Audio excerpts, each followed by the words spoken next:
Hello students, this is lecture number 3 of your unit 1 as far as the constitutional law series is concerned.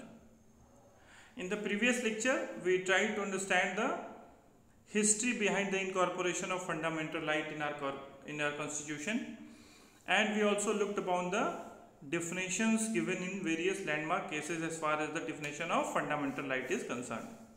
हमने पिछले lecture में मौलिक अधिकारों को भारतीय संविधान में जगह देने के पीछे का जो इतिहास रहा है या दुनिया में मौलिक अधिकारों को लेकर किस तरह से प्रगति की गई और आखिर में उसे संवैधानिक दर्जा दिया गया, इसको लेकर हमने अध्ययन करने का प्रयास किया और उसके साथ साथ ये भी जानने का प्रयास किया कि मौलिक अधिकारों की परिभाषा क्या होती है, खासतौर से दो महत्वपूर्ण वादों के माध्यम से, जिसमें एक मेनका गांधी केस और दूसरा ए.के. गोपालन केस।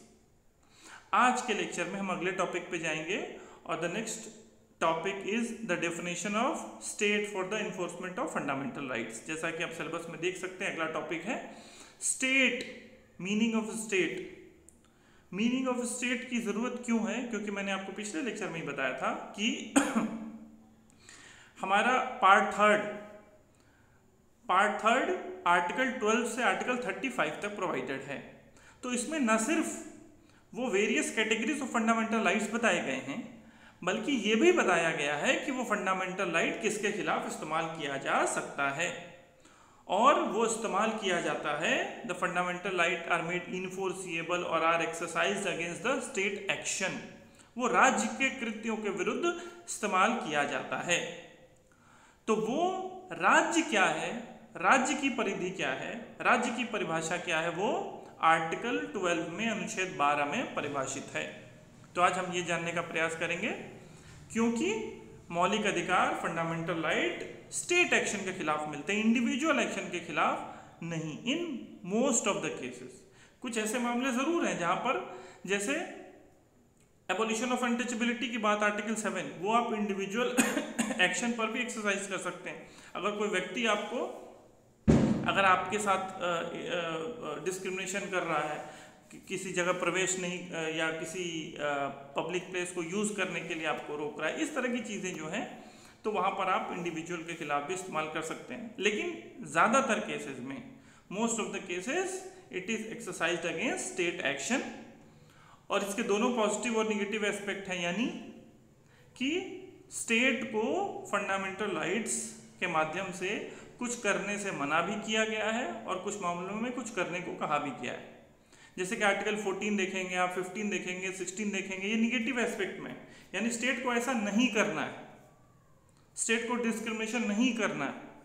लेकिन कुछ मामले ऐसे हैं, जैसे आर्टिकल 19 देख लीजिए, जहाँ स्टेट को करना है, मतलब आपको ये इंश्योर करना है कि there would be freedom of speech and expression as far as article 19 is concern. Article 21A में देख लीजिए, right to education. Right to education state की ड्यूटी है कि वो प्रोवाइड करे। तो कुछ मामलों में निगेटिव पॉजिटिव दोनों एस्पेक्ट हैं फंडामेंटल राइट्स के। तो आज हम देखेंगे ये स्टेट को करना है या स्टेट को नहीं करना है, तो स्टेट क्या है और स्टेट की मीनिंग वो जनरल मीनिंग से अलग है, जहां तक कि पार्ट 3 की बात है। और ये भी ध्यान रखिएगा, जो पार्ट 3 में जो मीनिंग दी गई है स्टेट की, वो बाकी के पार्ट्स पर अप्लाई नहीं होगी। ये केवल पार्ट 3 और पार्ट 4 पे भी अप्लाई होती है। बाकी के पार्ट्स में स्टेट की अलग मीनिंग है, इसीलिए इसको कंफ्यूज मत नहीं करिएगा आप लोग, जहाँ तक कि हम लोग इसकी मीनिंग को पार्ट 3 में देख रहे हैं। तो आज देखते हैं इसकी मीनिंग क्या है। तो पार्ट 3 में आर्टिकल 12 ये कहता है कि स्टेट इंक्लूड्स, स्टेट क्या क्या इंक्लूड करता है, इसकी बात करता है।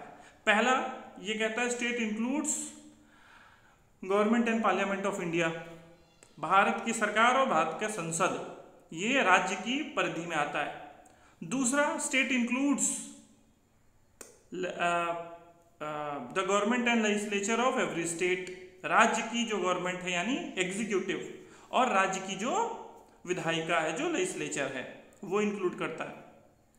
फिर आगे कहता है कि ये दोनों तो हो गए राज्य और केंद्र से संबंधित। आगे कहता है ऑल लोकल और other authorities with in the territory of India, Bharat की भौगोलिक सीमा के अंदर जो लोकल और अदर अथॉरिटी हैं उनको भी राज्य माना जाएगा। देखिए मीनिंग मैंने जैसे कहा था ना पार्ट थर्ड में, कुछ अलग तरीके से राज्य को बताया गया है। और चौथी बात आर्टिकल 12 में ये कहा गया है कि ऑल लोकल और other authorities working under the control of government of India, जो कि सरकार के अधीन रहकर जो लोकल और अदर अथॉरिटी काम कर रही हैं। तो ये 4 कैटेगरीज बताई गई। पहले केंद्र के संबंध में आपने देखा क्या है, इसको याद कर लेना है एग्जाम पॉइंट ऑफ व्यू से। चारों कैटेगरी आपको कौन कौन सी, मेनली तो 3 है, तीसरे चौथे में बस विद इन द टेरिटरी और कंट्रोल की बात बस अलग करती है एक दूसरे से।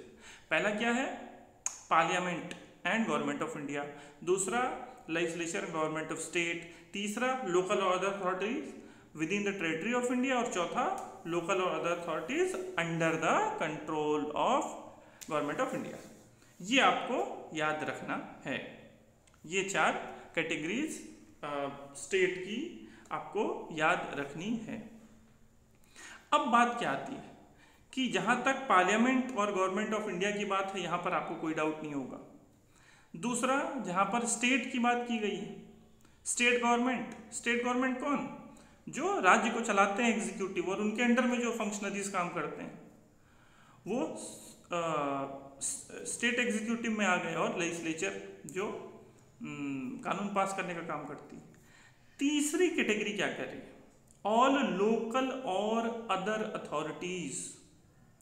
अब जो है इसको रखने का क्या तात्पर्य है, इसके पीछे देखिए इसको बहुत सोच समझ कर रखा है। डॉक्टर अम्बेडकर ने जब आर्टिकल 12 पे चर्चा हो रही थी तो बाकायदा इन्होंने एक लंबा विमर्श हुआ, लंबी डिबेट हुई, और कॉन्स्टिट्यूएंट असेंबली में उन्होंने कहा था कि इसको जानबूझकर ऐसा रखा गया है क्योंकि ये 2 फोल्ड काम करेगा। एक तो ये कि जो सिटीजन है उसको अपने अधिकार के उपयोग में जो अधिकार है फंडामेंटल एक्सरसाइज करने का, वो तो मिलेगा ही मिलेगा। दूसरा ये है कि वो एक्सरसाइज करेगा ज़्यादा से ज़्यादा इकाई के खिलाफ। जो अथॉरिटीज़ हैं वो जानबूझकर ये टर्म यूज़ किया गया है ताकि न सिर्फ एग्जीक्यूटिव, न सिर्फ पार्लियामेंट, बल्कि ऐसी अथॉरिटी जो पावर अपने अंदर रखती हैं, जिनके अंदर शक्ति समाहित है, उनको भी लायबल ठहराया जा सके। तो जानबूझकर ऐसा किया गया है हमारे संविधान निर्माताओं के द्वारा ताकि एक इंडिविजुअल को इस आधार पर कोई ये मना ना कर दे उसके मौलिक अधिकारों के प्रवर्तन के संदर्भ में कि ये राज्य के अंतर्गत नहीं आते। इसीलिए कोशिश की गई है कि इसको ज़्यादा से ज़्यादा अथॉरिटी, इसीलिए शब्द का प्रयोग किया गया है। अथॉरिटी क्या होती है, कोई ऐसी बॉडी जो पावर एक्सरसाइज करती है या जिसको पावर दिया गया है किसी लॉ के द्वारा, किसी स्टैट्यूट के द्वारा। समस्या आई 2 टर्म थे, ऑल लोकल और अदर अथॉरिटीज। लोकल अथॉरिटीज पर तो उतनी समस्या नहीं आई। लोकल अथॉरिटीज को संविधान में डिफाइन नहीं किया गया है, लेकिन जब कोई टर्म किसी पर्टिकुलर लॉ में डिफाइन नहीं होता है तो उसके लिए एक जनरल क्लॉजेज एक्ट है। तो जनरल क्लॉजेज एक्ट में ज़रूर लोकल अथॉरिटी डिफाइन को परिभाषित किया गया है, और जनरल क्लॉजेज एक्ट के सेक्शन 3 सब क्लॉज 31 में लोकल अथॉरिटी को डिफाइन किया गया है, जहाँ पर ये कहा गया है कि local authorities refers to municipalities, district boards, village councils, मतलब विलेज काउंसिल मतलब जो पंचायत हैं, माइनिंग सेटलमेंट बोर्ड, इस तरह के कुछ उदाहरण दिए गए हैं लोकल अथॉरिटीज़ को लेकर। कुल मिलाकर कोई अथॉरिटी लोकल अथॉरिटी होगी जिसकी सेपरेट एक लीगल एग्जिस्टेंस होगी और जो स्थानीय लेवल पर काम कर रही होगी। ठीक है, मतलब न सिर्फ वो गवर्नमेंट की एजेंसी हो बल्कि उसकी अपना एक स्वतंत्र अस्तित्व होना चाहिए। इस पर भी कोई ज़्यादा समस्या नहीं हुई समझने में।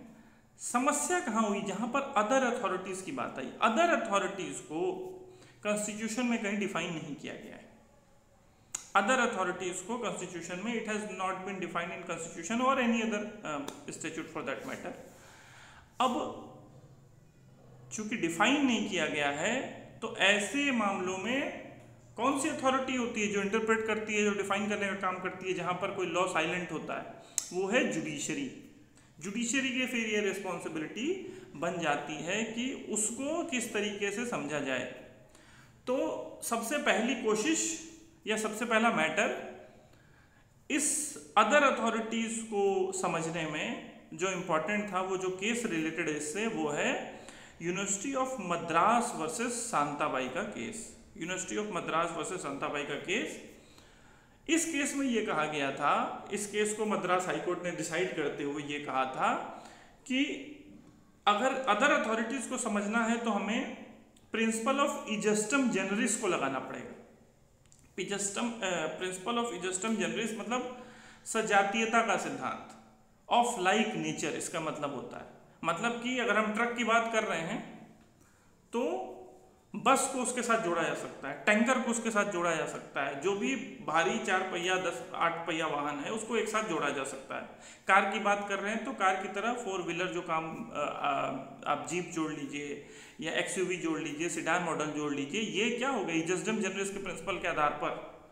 तो यहाँ पर ये कहा गया कि जो अदर अथॉरिटीज़ हैं उनको इस प्रिंसिपल पर देखा जाए। मतलब जिस तरह से पार्लियामेंट है, गवर्नमेंट ऑफ इंडिया है, स्टेट लेजिस्लेचर, स्टेट एग्जीक्यूटिव है, उसी तरह का कोई ऑर्गेनाइजेशन, उसी तरह की कोई अथॉरिटी स्टेट के दायरे में आएगी। कुल मिलाकर इसमें यह कहा गया कि इसमें वही अथॉरिटी इंक्लूड होंगी अदर अथॉरिटीज में जो कि गवर्नमेंटल फंक्शन परफॉर्म करती हो या सॉवरेन फंक्शन परफॉर्म करती हो, उसको ही माना जाएगा। लेकिन इस इंटरप्रिटेशन को, मद्रास हाईकोर्ट के इंटरप्रिटेशन को उज्जमबाई वर्सेस स्टेट ऑफ यूपी में सुप्रीम कोर्ट ने खारिज कर दिया और ये कहा कि जस्डम जनरस का प्रिंसिपल यहाँ पर लागू नहीं किया जा सकता है, बिकॉज जो बाकी के यूनिट्स हैं, मतलब पार्लियामेंट के साथ गवर्नमेंट ये या लोकल अथॉरिटी, ये अपने आप में एक जैसे तो नहीं है। तो आप जस्डम जनरस का प्रिंसिपल कैसे लगा सकते हैं?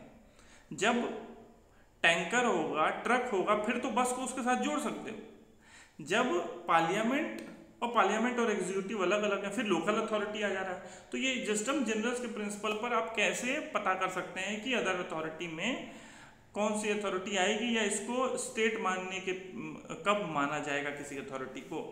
तो ये समस्या जो है ये बनी रही। उसके बाद एक इम्पॉर्टेंट केस है, that is electricity board Rajasthan versus Mohanlal का केस। वहाँ पे भी इसी शांताबाई के इंटरप्रिटेशन को रिजेक्ट किया गया था और वहाँ पर ये कहा था, थोड़ा सा देखिए शुरुआती जो है वो लिटरल इंटरप्रिटेशन ज़्यादा था, समय के साथ कोर्ट्स ने क्या किया है, लिबरल इंटरप्रिटेशन करने की कोशिश की है।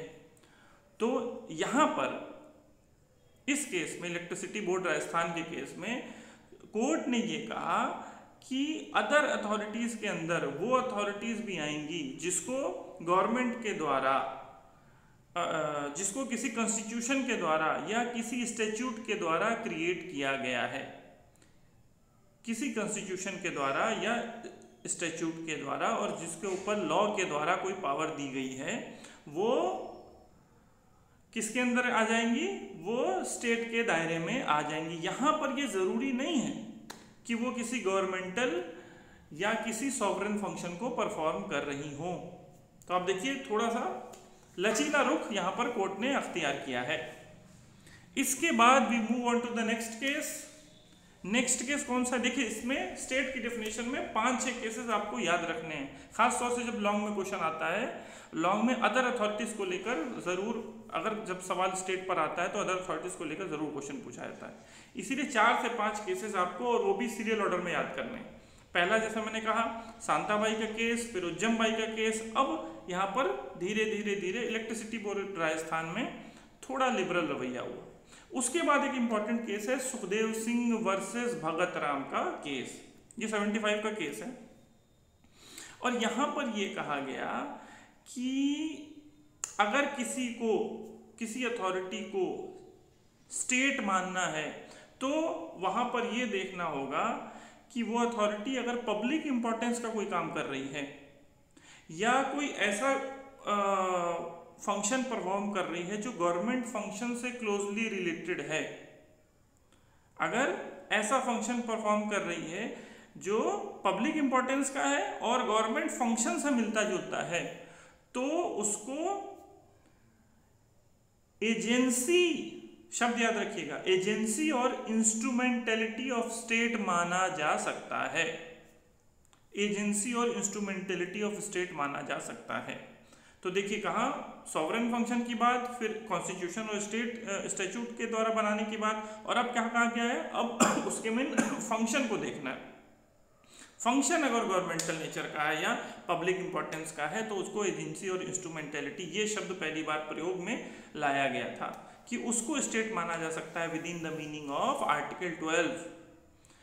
तो कुल मिलाकर इस केस से क्या हुआ कि जो नॉन स्टैट्यूटरी बॉडी है, इस केस में इनडायरेक्टली क्या कहा गया, ऑब्जर्वेशन दिया गया कोर्ट के द्वारा कि जो नॉन स्टैट्यूटरी बॉडी है उसे भी हम स्टेट मान सकते हैं, क्योंकि यहां पर क्या है, फंक्शन पर हम देख रहे हैं, ना कि इसके क्रिएशन पर हम ध्यान देख रहे हैं, हम उसके फंक्शनल एस्पेक्ट को देख रहे हैं। और इसी फंक्शनल एस्पेक्ट को और आगे बढ़ाते हुए 79 का एक लैंडमार्क केस है जिसका नाम है आर.डी. शेट्टी, पूरा नाम था रामायण दयाराम शेट्टी वर्सेस, भारी भरकम नाम लग रहा होगा, शॉर्ट में आर.डी. शेट्टी याद रखिए, R D. Shetty versus international airport authority of India का केस। इस केस में ये केस बहुत लैंडमार्क है as far as the definition of state is concerned. इस केस में कुछ गाइडलाइंस लेट डाउन किए गए कि कब किसी यूनिट को, कब किसी इकाई को, कब किसी ऑर्गेनाइजेशन को एजेंसी और इंस्ट्रूमेंटेलिटी ऑफ स्टेट माना जाए। और इसमें कुछ, जैसा मैंने कहा, कुछ टेस्ट लेट डाउन किए गए कि जब इस टेस्ट पे वो ऑर्गेनाइजेशन अगर खरा उतरता है तो हम उसको एजेंसी और इंस्ट्रूमेंटेलिटी मानेंगे, मतलब कि उसको अदर अथॉरिटीज के अंतर्गत स्टेट माना जाएगा। तो उसमें जो टेस्ट लेट डाउन किए गए थे उसके महत्वपूर्ण जो 5 इंपॉर्टेंट टेस्ट थे वो मैं बताता हूँ। पहला टेस्ट ये था कि पहचानना हो कि वो ऑर्गेनाइजेशन एजेंसी और इंस्ट्रूमेंटेलिटी है कि नहीं स्टेट का। पहला टेस्ट ये था कि जो फाइनेंशियल रिसोर्स है, फाइनेंशियल रिसोर्स उस बॉडी की, financial resource of state is the chief funding source of that body.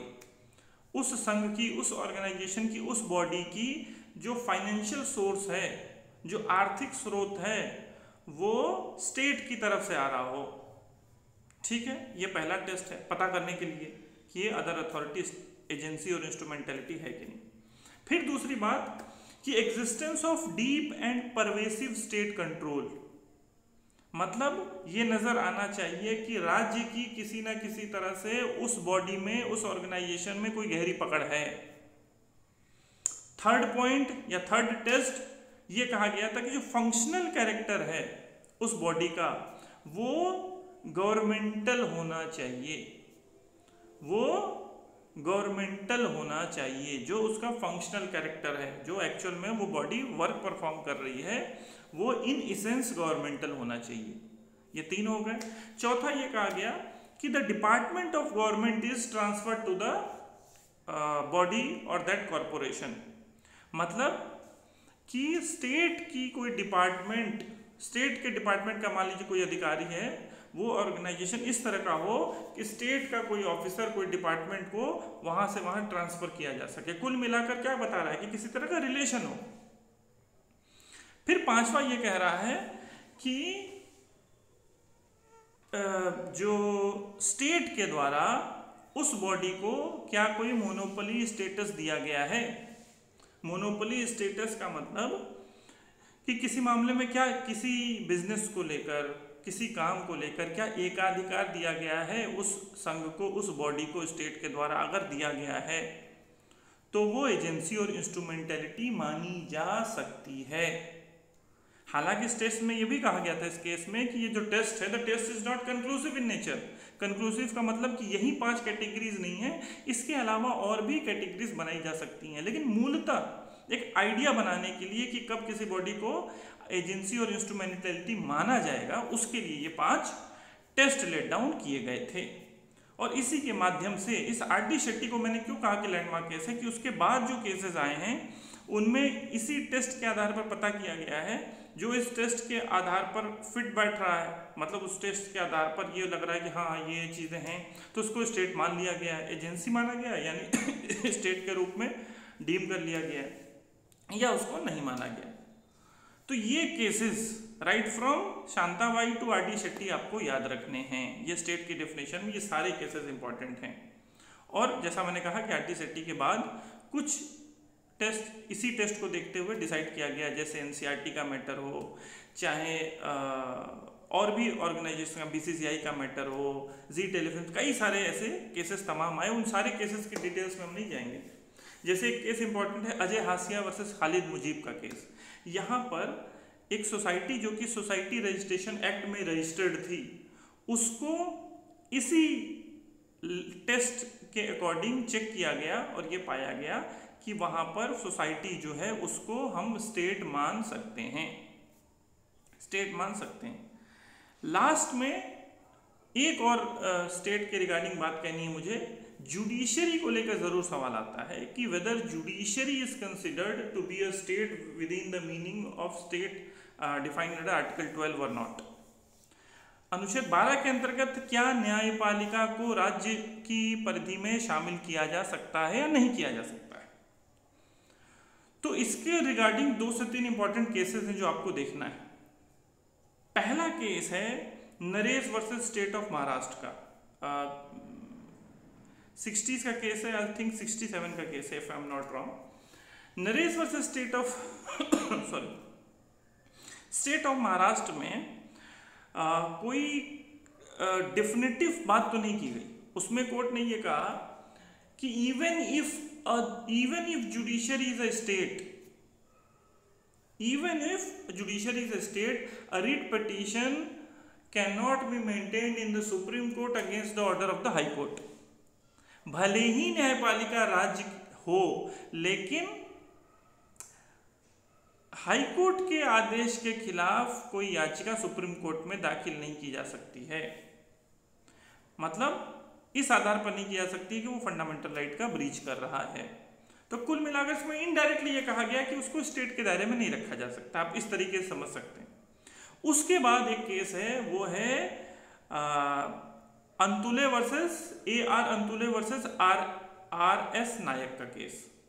AR Antule versus RS नायक के केस में ये कहा गया था कि कोर्ट जो है वो कोई डायरेक्शन इशू नहीं कर सकती है जो कि फंडामेंटल राइट के खिलाफ हो। यहाँ पर यह कहा गया था कि the court can not pass an order which is against the और which is violative of the fundamental right. तो एक तरह से इसमें कोर्ट को स्टेट की तरह माना गया था, लेकिन जो Naresh versus state of Maharashtra का केस है उसको ओवररूल नहीं किया गया था। उसको ओवररूल नहीं किए जाने से वो मैटर उसी तरह से, या ये प्रिंसिपल जो लेट डाउन किया गया था कोर्ट के द्वारा, वो उसी तरह से चलता आ रहा था। लेकिन हाल में ही एज अर्ली एज 2015 में एक केस आया जिसका नाम है Riju Prasad Sharma versus state of Assam का केस। ये एक लैंडमार्क केस है इस हवाले से कि यहाँ पर बहुत हद तक दो एम्बिग्विटी थी regarding the meaning regarding the question whether judiciary is state or not। इसको कहीं ना कहीं दूर करने का प्रयास किया गया और इस केस में यह कहा गया कि if the judiciary acts in the judicial capacity, जब वो न्यायपालिका अपने न्यायिक प्रकृति में रहकर काम कर रही होगी, यानी जुडिशियल साइड में काम कर रही होगी, तो उसको स्टेट नहीं माना जा सकता है। ठीक है, लेकिन इसमें एक बात और जोड़ दी गई कि if the court acts in pure administrative capacity, ध्यान से सुनिएगा, if the court acts in pure administrative capacity then it may attract the writ jurisdiction against their administrative actions. यानी अगर वो अपने प्रशासनिक क्षमता में रहते हुए काम कर रही है तो उसके खिलाफ रिट जुरिस्डिक्शन का मैटर अप्लाई होता है, हो सकता है। यानी कि जब प्रशासनिक क्षमता में काम करती है तो उसको राज्य की परिधि में, राज्य की परिभाषा में माना जा सकता है। ध्यान रखिएगा, जा सकता है। तो अब बहुत हद तक जुडिशरी को लेकर ये एम्बिग्विटी क्लियर हो गई है कि जुडिशरी जुडिशल साइड में रहते हुए अगर काम करती है तो स्टेट नहीं है, लेकिन एडमिनिस्ट्रेटिव साइड में रहते हुए काम करती है तो ये स्टेट के दायरे में आ सकती है। आएगी नहीं, आ सकती है। थोड़ा कोर्ट्स जब बातें कहते हैं तो थोड़ा इस तरीके से आप कोशिश कीजिए कि उसी लैंग्वेज में बताइए। तो इस तरीके से जुडिशरी की बात को, जहाँ तक स्टेट की मीनिंग की बात है, उसको क्लियर करने की कोशिश की गई है।